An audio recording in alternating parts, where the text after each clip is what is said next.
The 3x3 writing process for business communication. तो Mary Elon गफी ने जो है 3x3 राइटिंग प्रोसेस दिया था, जिसमें उन्होंने बताया था कि 3 मेन स्टेप होते हैं और हर स्टेप के अंदर 3 सब स्टेप्स होते हैं राइटिंग के। तो इसीलिए इसको क्या कहा गया 3x3। तो सबसे पहला स्टेप था प्री राइटिंग, यानी लिखने से पहले का काम। तो प्री राइटिंग में एनालाइज, एंटिसिपेट और एडाप्ट, ये 3 सब स्टेप हो गए। इसी तरीके से दूसरा स्टेप है राइटिंग। यहाँ पे 3 सब स्टेप कौन से हैं? Research, organise, compose. और तीसरा है रिवाइजिंग। यहाँ पे 3 स्टेप कौन से? एडिट, यानी कि revise, proof read and evaluate. तो 3 स्टेप मेन हो गए, प्री राइटिंग, राइटिंग, रिवाइजिंग। और हर स्टेप के अंदर 3 सब स्टेप हो गए, analyse, anticipate, adapt pre writing में, राइटिंग में रिसर्च, ऑर्गेनाइज, कंपोज और रिवाइजिंग में edit, proof read and evaluate. तो इसलिए इसको कहा गया है 3x3 राइटिंग प्रोसेस। तो किसने दिया था? मैरी एलन गफे ने। तो एक एक करके डिस्कस करते हैं। सबसे पहले है प्री राइटिंग। देखिए pre writing, pre and post आप वर्ड जानते होंगे। प्री राइटिंग यानी लिखने से पहले, पोस्ट राइटिंग लिखने के बाद। तो यहाँ पे बात हो रही है प्री राइटिंग, यानी कि लिखने से पहले आप कुछ काम करें।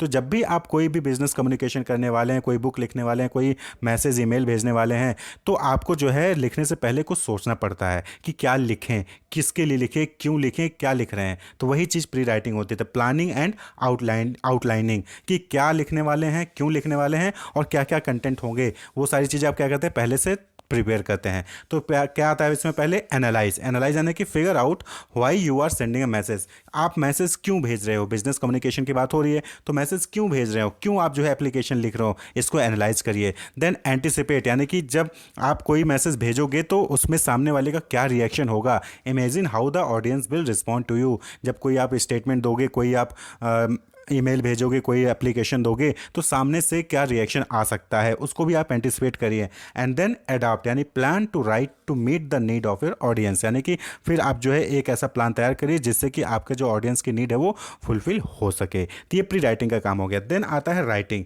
यानी कि अब आपने पूरी तैयारी कर ली कि किसके लिए लिखना है, क्या लिखना है, कैसे लिखना है। अब बात आती है लिखने की, यानी अब लिखना शुरू करेंगे। Putting ideas into words. तो जो भी आपने आइडियाज़ डेवलप किए उसको जो है वर्ड्स में आप जो है लिखना स्टार्ट करें। तो यहाँ पे जो है रिसर्च भी आ जाता है। Research means make sure you know about your topic. Research कर लेंगे कि कहाँ क्या क्या टॉपिक, जो आपका टॉपिक है उसके रिलेटेड क्या क्या चीज़ें मार्केट में नॉलेज अवेलेबल हैं। तो आपको अपने टॉपिक के बारे में कंप्लीट नॉलेज होनी चाहिए लिखने से पहले।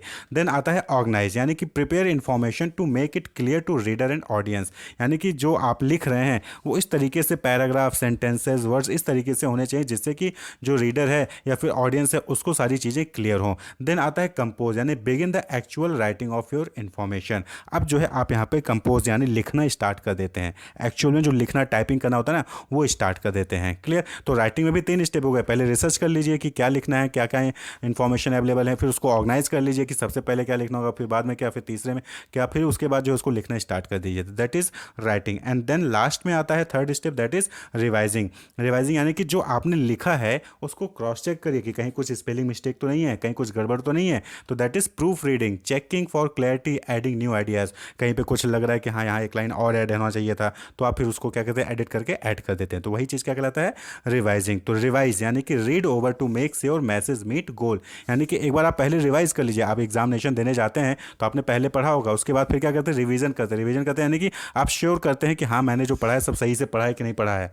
Proof read, proof read means edit work for spelling and grammar errors, यानी कि प्रूफ रीडिंग में क्या होता है कि आप चेक करते हो कि कहीं कोई स्पेलिंग या फिर ग्रामर मिस्टेक तो नहीं है, अगर है तो उसको आप करेक्ट करोगे। एंड देन इवैल्यूएट, यानी कि is your writing as effective and clear as possible, यानी कि जो भी आपने लिखा है इफेक्टिव है कि नहीं है, क्या वो एक्चुअली में वो मैसेज कम्युनिकेट कर रहा है कि नहीं कर रहा जो कम्युनिकेट करना चाहिए ऑडियंस को। That is evaluate. तो यही 3x3 राइटिंग प्रोसेस होता है, pre writing, then writing and then revising. यानी कि प्री राइटिंग में पहले तैयारी कर लीजिए किसके लिए क्या लिखना है, कब लिखना है, क्या क्यों लिखना है, क्या आउटलाइनिंग होगी। देन राइटिंग यानी कि आप रिसर्च करके उसको ऑर्गेनाइज करके फिर लिखना शुरू कर देंगे। एंड देन रिवाइजिंग यानी जो भी गलतियां हैं, जो भी मिस्टेक है, कुछ नया ऐड करना है या फिर स्पेलिंग या ग्रामर एरर है उसको हटा के फिर आप चेक कर लोगे कि हाँ इफेक्टिव है कि नहीं है। उसके बाद फिर उसको पब्लिश कर देते हो यानी कि भेज देते हो। तो that is 3x3 writing process. Wish you all the best, keep watching.